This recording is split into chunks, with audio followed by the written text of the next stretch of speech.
Film adaptations of pre-existing material have had a rocky history in recent years.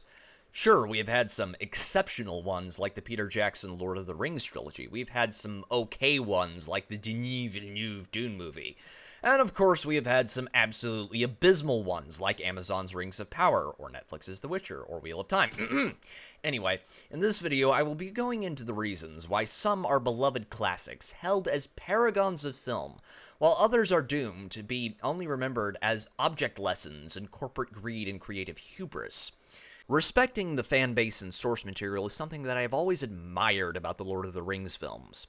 Peter Jackson achieved something that has not been equaled before or since. I had many problems with those films, to be sure, from the removal of Tom Bombadil to most of the build-up to the Siege of Minas Tirith being cut completely. The series was flawed. However, it was, for the most part, the same story as what Tolkien wrote, and the individuals involved hearts were in the right place, as they attempted to stay as close as they could to preserve the core plot and themes of the books. And unlike so many others, they succeeded. And the films are still, to this day, heralded as the finest film trilogy ever made.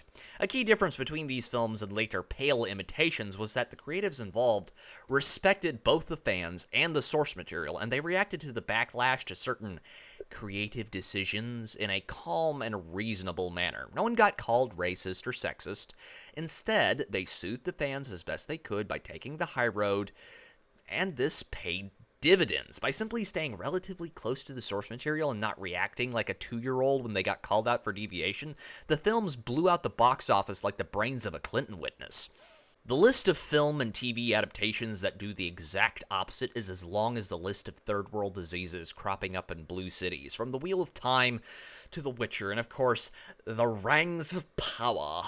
The old song and dance usually goes something like this. A company buys an IP, hires some fresh young director out of an Ivy League college whose dearth of talent and lack of knowledge of the source material is only eclipsed by their pinko politics. They then run the IP into the ground by gutting the source material and packing the cavity with pinko propaganda and bad writing.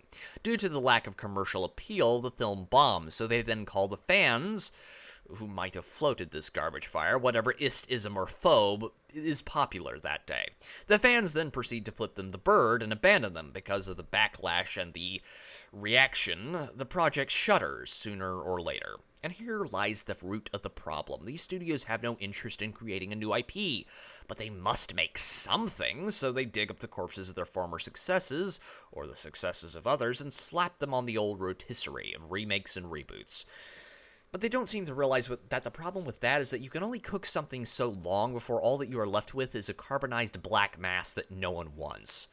But tell me what you think down below. This has been Pete, the Heretical Nerd, signing off.